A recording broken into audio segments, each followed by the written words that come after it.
Hello dear aspirants, આપ સર્વેનું અમારી YouTube channel game changing સાયકોલોજીમાં હાર્દિક સ્વાગત છે. આજના વિડીયોમાં આપણે પ્રોબેશન ઓફિસર, ચીફ ઓફિસર તેમજ અન્ય સરકારી પરીક્ષાઓ માટે જે સમાજ કલ્યાણ અંગેની અને સમાજ સુરક્ષા અંગેની ગુજરાત અને ભારત સરકારની વિવિધ યોજનાઓમાંથી તમને અવારનવાર પ્રશ્નો પૂછાય છે. તો આજે આપણે દિવ્યાંગ કલ્યાણ યોજનાની જે અગાઉની એટલે કે આગળની યોજનાઓ છે એની વિશે ચર્ચા કરવાના છે. જો તમે ગઈકાલનો વિડીયો જોયો ન હોય તો એ જોઈ લેશો પ્લેલિસ્ટમાં જઈને, જેથી કરીને એ તમને હેલ્પફુલ બને. આજે આપણે ડિસ્કશન કરવાના છે આગળની યોજનાની, જે છે સંત સૂરદાસ યોજના. ઓકે, તમને કદાચ ખબર હશે કે સૂરદાસ જે છે એ અંધ વ્યક્તિ હતા, એટલે કે અંધ હતા. તો એમના નામ ઉપરથી એક યોજના શરૂ કરવામાં આવી છે, સંત સૂરદાસ યોજના. હવે લાભ મેળવવાની પાત્રતા કેટલી છે? તો 80% કે તેથી વધુ દિવ્યાંગતા ધરાવનાર વ્યક્તિ જે છે એ આ સંત સૂરદાસ યોજના અંતર્ગત લાભ મેળવી શકે. ઉંમર ખાસ યાદ રાખવાની છે, 0 થી 17 વર્ષ સુધીના દિવ્યાંગ વ્યક્તિને લાભ મેળવવા પાત્ર છે. તો 0 to 17 years, again it is very important. આ યોજનાનો લાભ ગરીબી રેખા હેઠળ જીવતા ગુજરાતની દિવ્યાંગ વ્યક્તિને મળવાપાત્ર છે. મેં તમને ગઈકાલે પણ કીધું હતું, BPL બિલો પોવર્ટી લાઇન કેટેગરીમાં જે ફોલ થાય છે, એટલે કે જે સમાવિષ્ટ થાય છે એવા ગુજરાતના અગેન ઇમ્પોર્ટન્ટ ગુજરાતની જે દિવ્યાંગ વ્યક્તિઓ છે એને મળવાપાત્ર છે. ગ્રામ્ય વિસ્તાર માટે ભારત સરકારના મિનિસ્ટ્રી ઓફ રૂરલ ડેવલપમેન્ટ, મેં તમને ગઈકાલે પણ સમજાવ્યું હતું કે રૂરલનો મતલબ થાય છે ગ્રામ્ય, ગામડું. તો ભારત સરકારના જે મિનિસ્ટ્રી ઓફ રૂરલ ડેવલપમેન્ટ છે, એટલે કે ગ્રામ્ય વિકાસ માટેની જે મિનિસ્ટ્રી છે એ, તેમજ શહેરી વિસ્તાર માટે ભારત સરકારના ministry of urban housing and poverty alleviation. એલિવેશનનો મતલબ થાય છે નાબૂદ કરવું, અર્બનનો મતલબ થાય છે શહેર. ઓકે, તો સરકારની જે આપણી મિનિસ્ટ્રી છે, ministry of urban housing and poverty elevation, તો એના તરફથી BPL એટલે કે બિલો poverty line, B stands for below, P stands for poverty, L stands for line. BPL below poverty line એટલે કે ગરીબી રેખા હેઠળ જીવતા લોકોની યાદી બનાવવામાં આવેલી છે. એમાં 0 થી 20 સ્કોરમાં જે સમાવિષ્ટ દિવ્યાંગ વ્યક્તિ છે તેને આ સંત સૂરદાસ યોજનાનો લાભ મળવા પાત્ર છે. લાભમાં શું મળે છે? તો આ યોજના હેઠળ લાભાર્થીને માસિક રૂપિયા 1000 સહાય મળવા પાત્ર છે. અગેન ઇમ્પોર્ટન્ટ છે કે માસિક 1000 એટલે કે યરલી થશે 12,000 રૂપીસ. અરજદારને સહાય કેવી રીતે મળી શકે, એટલે કયા મોડથી મળે છે? તો પોસ્ટ અથવા તો બેંક ખાતાના જે DBT ડાયરેક્ટ બેંક ટ્રાન્સફર મારફત ચૂકવવામાં આવે છે. હવે આપણે જોઈએ દિવ્યાંગ લગ્ન સહાય યોજના. તો દિવ્યાંગ લગ્ન સહાય મેળવવાની પાત્રતા શું છે? તો કન્યાની ઉંમર 18 yearsથી વધુ હોવી જોઈએ અને છોકરાની ઉંમર 21 વર્ષથી વધુ હોવી જોઈએ. તો કન્યાની ઉંમર 18 વર્ષથી વધુ હોવી જોઈએ અને જે છોકરો છે એની ઉંમર કેટલી હોવી જોઈએ? 21 વર્ષથી વધુ હોવી જોઈએ. તો તેમને આ લગ્નની જે દિવ્યાંગ લગ્ન સહાય યોજના છે એનો લાભ મળવા પાત્ર છે. અગેન યોજનાનો લાભ ફક્ત એક જ વખત એટલે કે યુગલ દીઠ મળવા પાત્ર રહેશે. માનો કે કોઈક બીજી વખત લગ્ન કરે છે તો એ સંદર્ભે આ જે સહાય છે, લાભ છે એ મળવા પાત્ર રહેશે નહીં. આ યોજનામાં લગ્ન થયાની તારીખથી 2 વર્ષની સમય મર્યાદામાં અરજી કરવાની રહેશે. લગ્ન થઈ ગયાના 2 વર્ષની સમય મર્યાદામાં રહીને અરજી કરવાની હોય છે. 2 અલગ અલગ જિલ્લામાં રહેતી દિવ્યાંગ વ્યક્તિના લગ્નના કિસ્સામાં દિવ્યાંગ લગ્ન સહાય યોજનાનો લાભ મેળવવાની અરજી દંપતીએ લગ્ન બાદના દિવ્યાંગ દંપતીના કાયમી વસવાટના જિલ્લામાં કરવાની રહેશે. માનો કે જે ગર્લ અને બોય જે છે, એટલે કે છોકરો અને છોકરી અલગ અલગ જિલ્લામાં રહે છે, તો જ્યાં કાયમી વસવાટ કરવાના હોય લગ્ન બાદ, તો એ જિલ્લામાં અરજી કરવાની રહેશે. અરજી મંજૂર કરનાર જિલ્લા સમાજ સુરક્ષા અધિકારીએ અન્ય જિલ્લાના જિલ્લા સમાજ સુરક્ષા અધિકારીને અરજી મંજૂર કર્યા અંગેની જાણ કરવાની રહેશે. ઓકે, માનો કે કોઈક સુરત હોય, કોઈક બીજો કોઈ ડિસ્ટ્રિક્ટ ભરૂચ હોય, તો બેમાંથી જ્યાં તમે પરમિનન્ટ સેટલ થવા માંગો છો કે ત્યાં અરજી કરવાની છે. માનો કે સુરત, તો સુરતના જે સમાજ સુરક્ષા અધિકારી છે એ ભરૂચના સમાજ સુરક્ષા અધિકારીને આ બાબતે જાણ કરશે. દિવ્યાંગ અરજદાર અન્ય રાજ્યમાંથી દિવ્યાંગ સ્ત્રી સાથે લગ્ન કરે તેવા કિસ્સામાં બંને દિવ્યાંગ પતિ પત્નીને આ યોજનાનો લાભ નિયત પુરાવા રજૂ કર્યેથી મળવાપાત્ર રહેશે. માનો કે અન્ય રાજ્યમાં એટલે કે ગુજરાત બહારની વ્યક્તિ સાથે લગ્ન કરે છે તો બંનેને, દિવ્યાંગ પતિ અને પત્ની બંનેને આ યોજનાનો લાભ મળશે. દિવ્યાંગ અરજદાર અન્ય રાજ્યમાંથી દિવ્યાંગ સ્ત્રી જોડે લગ્ન કરે તેવા કિસ્સામાં અરજદાર સ્ત્રી પાસેથી જિલ્લા સમાજ સુરક્ષા અધિકારીએ સ્ત્રી લાભાર્થીએ રાજ્યમાંથી દિવ્યાંગ લગ્ન સહાય મેળવેલ નથી તે અંગેની બાહેધરી. માનો કે અન્ય રાજ્યની સ્ત્રી હોય તો એમાં શું કરવાનું છે, જે સ્ત્રીએ જે તે રાજ્યમાંથી અગાઉ કોઈ સહાય મેળવેલ નથી, એટલે કે દિવ્યાંગ લગ્ન સહાય મેળવેલ નથી એવી એક બાંહેધરી એટલે કે એફિડેવિટ મેળવવાનું રહેશે. હવે આપણે જોઈએ કે કેટલી ટકાવારી હોય. તો અંધત્વ, ઓછી દ્રષ્ટિ, આનુવંશિક કારણોથી થતો સ્નાયુક્ષય, રક્તપિત્ત, સાજા થયેલ હોય એ લોકો, એસિડના હુમલાનો ભોગ બનેલા, હલનચલન સાથેની અશક્તતા, સેરેબ્રલ પલ્સી એટલે કે જે મગજનો લકવો કહી શકીએ એ, વામનતા એટલે કે જેની હાઇટ વધતી ન હોય, બહુવિધ સ્કેલેરોસિસ, શરીરની પેશીઓ કઠણ થવાની જે વિકૃતિ છે, તો એવા ને બેઝિકલી આ જે લાભ છે મળવાપાત્ર છે. ટકાવારી કેટલી હોવી જોઈએ? 40%થી વધુ. સાંભળવાની ક્ષતિ હોય, એમાં ક્રોનિક ન્યુરોલોજિકલ સ્થિતિ હોય, સામાન્ય ઈજા, જીવને રક્તસ્રાવ થતો હોય, ધ્રુજારી આવવી, સ્નાયુબદ્ધ કઠોરતા, બૌદ્ધિક અસમર્થતા, હિમોગ્લોબિનની ઘટેલી માત્રા, તો આ બધી પરિસ્થિતિમાં 70થી 71% જેટલી ટકાવારી હોવી જોઈએ. દીર્ઘકાલીન એનેમિયા, માનસિક બીમારી, ખાસ અભ્યાસ સંબંધિત દિવ્યાંગતા, વાણી અને ભાષાની અશક્તતા, ચેતાતંત્ર, ન્યુરો જે છે એની વિકાસલક્ષી સ્થિતિમાં ક્ષતિ, મલ્ટિપલ ડિસએબિલિટીઝ એટલે એકથી વધારે ડિસએબિલિટીઝ હોય તો એની ટકાવારી 50 કે તેથી વધુ હોય તો આ યોજનાનો લાભ મળવાપાત્ર છે. હવે કેટલી સહાય મળવાપાત્ર છે? તો આ યોજના હેઠળ દિવ્યાંગથી દિવ્યાંગ વ્યક્તિને એકબીજા સાથે લગ્ન કરે ત્યારે યુગલ દીઠ ₹50,000 અને 50,000 એ મળીને કુલ ₹1,00,000 સહાયતા મળે છે. એટલે કે સ્ત્રીને 50,000 મળશે અને પુરુષને 50,000 એટલે બંનેના થઈને ₹1,00,000.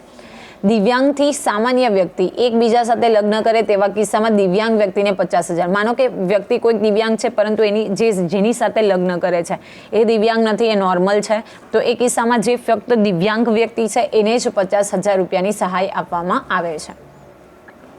હવે નેક્સ્ટ સ્કીમ જે છે આપણે જોઈએ દિવ્યાંગો માટે ઇલેક્ટ્રિક સ્કૂટર ખરીદવાની યોજના.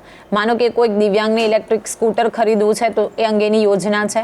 તો યોજનાની શરૂઆત ક્યારથી થઈ છે? તો સામાજિક ન્યાય અધિકારિતા વિભાગના 31/1/2019ના ઠરાવ ક્રમાંક, આ જે ઠરાવ નંબર છે ત્યાંથી દિવ્યાંગો માટે ઇલેક્ટ્રિક સ્કૂટર ખરીદવાની યોજના અમલમાં આવેલ છે. એટલે કે 31/1/2019ના રોજથી આ જે યોજના છે એ અમલમાં આવેલી છે. પાત્રતાના ધોરણની વાત કરીએ તો ઉંમર કેટલી હોવી જોઈએ? 18થી 50. મેં તમને ગઈકાલે પણ કીધું હતું શા માટે 18? Because of the rule and law પ્રમાણે 18 વર્ષથી નીચેની વ્યક્તિ જે છે વ્હીકલ ડ્રાઈવ ન કરી શકે, એટલે 18થી 50 વર્ષની ઉંમર હોવી જોઈએ. 40% કે તેથી વધુ દિવ્યાંગતા હોવી જોઈએ, પરંતુ ફક્ત અને ફક્ત અસ્થિ વિષયક દિવ્યાંગતા હોવી જોઈએ. એટલે કે કોઈ માનસિક હોય તો એ નહીં ચાલી શકે. BPL એટલે કે બિલો પોવર્ટી લાઇન જે છે એ યાદીમાં 0થી 20નો સ્કોર ધરાવતો હોવો જોઈએ અને દિવ્યાંગ વ્યક્તિ સમાજ સુરક્ષા ખાતેનું દિવ્યાંગ ઓળખ કાર્ડ ધરાવતો હોવો જોઈએ. તો આ દિવ્યાંગ ઓળખ કાર્ડ ધરાવતો હોય સમાજ સુરક્ષા ખાતાનું, તો એવા વ્યક્તિઓને આ જે યોજના છે એ મળવાપાત્ર છે. કેટલા રૂપિયા મળવાપાત્ર છે? તો દિવ્યાંગોને ઇલેક્ટ્રિક સ્કૂટર ખરીદવાની યોજના હેઠળ સ્કૂટરની બેઝિક કિંમત પ્લસ ડિસેબલ કિટના 50% અથવા 25,000ની મર્યાદામાં રહીને સહાય ચૂકવવામાં આવે છે. હવે જોઈએ ભારત સરકાર હેઠળની દિવ્યાંગ વિદ્યાર્થીઓ માટેની શિષ્યવૃત્તિ. તો ભારત સરકાર હેઠળ દિવ્યાંગ વ્યક્તિઓ માટેની શિષ્યવૃત્તિ જે છે એ ભારત સરકારના સામાજિક ન્યાય અને અધિકારિતા મંત્રાલય હેઠળ દિવ્યાંગજન સશક્તિકરણ વિભાગ દ્વારા નેશનલ સ્કોલરશિપ પોર્ટલ www.scholarships.government.in ઉપર જે આ યોજના છે એ ચાલુ છે. કઈ યોજના છે? તો દિવ્યાંગ વિદ્યાર્થીઓ માટેની પ્રી મેટ્રિક, તો એમાં ધોરણ 9 અને 10ના વિદ્યાર્થીઓ માટે, દિવ્યાંગ વ્યક્તિઓ માટે પોસ્ટ એટલે કે પછીની, પ્રી એટલે પહેલાંની, પોસ્ટ મેટ્રિક, મેટ્રિક એટલે 10th સ્ટેન્ડર્ડ. ઓકે, તો ધોરણ 11થી અનુસ્નાતક સુધી. ઓકે, અનુસ્નાતક એટલે માસ્ટર ડિગ્રી. દિવ્યાંગ વ્યક્તિઓ માટે ઉચ્ચ શ્રેણીની શિક્ષાવૃત્તિ જેમાં શ્રેષ્ઠતાના 240 અધિસૂચિત સંસ્થાનોમાં સ્નાતક અથવા તો સ્નાતકોત્તર ડિગ્રી અથવા ડિપ્લોમા જો કરતા હોય પણ નક્કી કરેલી છે 240 જેટલા સંસ્થાનોમાંથી, તો ત્યાં પણ મળવાપાત્ર છે. શરતો કઈ છે? તો ફક્ત ભારતીય નાગરિકો માટે જ આ સ્કોલરશિપ છે એ અવેલેબલ છે.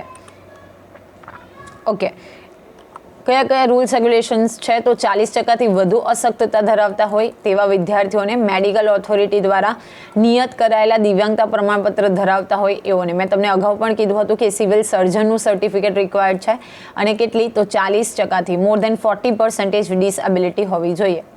દિવ્યાંગજન અધિકાર અધિનિયમ 2016 અગેન યાદ રાખવાનો છે કે દિવ્યાંગજન અધિકાર અધિનિયમ કયા વર્ષમાં આવ્યો છે તો 2016માં પરિભાષિત કર્યા મુજબની દિવ્યાંગતા ધરાવતા વિદ્યાર્થીઓને તો એમાં જે પરિભાષિત કરેલા છે નિયર અબાઉટ 21 જેટલી દિવ્યાંગતા છે એ નક્કી કરવામાં આવેલી છે તો એ 21 જેટલી જે દિવ્યાંગતા ધરાવે છે ડિસએબિલિટી ધરાવે છે તો એને આ સ્કોલરશિપ છે એ મળવાપાત્ર છે. આવકની સીમા જોઈએ આપણે તો પ્રી મેટ્રિક તથા પોસ્ટ મેટ્રિક શિષ્યવૃત્તિ એમાં 2.50 લાખ રૂપિયા સુધીની આવક હોવી જોઈએ તો એવા વ્યક્તિને મળવાપાત્ર છે. અને ઉચ્ચ શ્રેણીની વાત કરીએ તો 8 લાખ રૂપિયાથી જેની આવક મર્યાદા ઓછી છે અથવા 8 લાખ છે તો એવા વ્યક્તિઓને આ મળવાપાત્ર છે. નેક્સ્ટ, નિરામયા હેલ્થ ઇન્સ્યોરન્સ યોજના તો આ લાભ કોને મળવાપાત્ર છે તો બેઝિકલી આપણે જોઈએ તો ફક્ત દિવ્યાંગોને જ મળવાપાત્ર છે. બૌદ્ધિક અસમર્થતા હોય, સેરેબલ પાલ્સી અથવા તો પલ્સી એટલે કે મગજનો લકવો, મેં તમને હમણાં જ કીધું, ઓટિઝમ એટલે સ્વવિલીનતા, મલ્ટિપલ ડિસએબિલિટીઝ એટલે કે બહુવિધ દિવ્યાંગતા, એકથી વધારે પ્રકારની ડિસએબિલિટી હોય તો તેને આ લાભ મળવાપાત્ર છે. ઓકે, તો પ્રીમિયમ કેટલું ભરવાનું હોય છે તો લાભાર્થીની બીપીએલ અને એપીએલ, બીપીએલ એટલે બિલો પોવર્ટી લાઇન અને એપીએલ એટલે કે અબોવ પોવર્ટી લાઇન, જે પોવર્ટી લાઇન સેટ કરી છે એટલે કે ગરીબી રેખા એની ઉપર આવતા હોય. માનો કે ફોર એક્ઝામ્પલ 120 રૂપિયા સેટ કરવામાં આવેલી છે તો જેની ઇન્કમ મોર ધેન 120 છે એ એપીએલમાં આવશે એટલે કે અબોવ પોવર્ટી લાઇન, અને 120થી જેની ઓછી છે એ આવશે આપણા બીપીએલ એટલે કે બિલો પોવર્ટી લાઇનમાં. તો કૌટુંબિક માસિક આવક 15,000 રૂપિયા સુધીની હોવી જોઈએ. દિવ્યાંગ લાભાર્થીને ભરવાપાત્ર પ્રીમિયમ 250 રૂપિયા છે અને એપીએલ જે કૌટુંબિક માસિક આવક છે એ 15,000થી વધુ હોવી જોઈએ અને એને ભરવાપાત્ર પ્રીમિયમ છે 500 રૂપિયા. ઓકે, એ જે પ્રીમિયમ છે કોણ ભરશે તો રાજ્ય સરકાર ભરશે.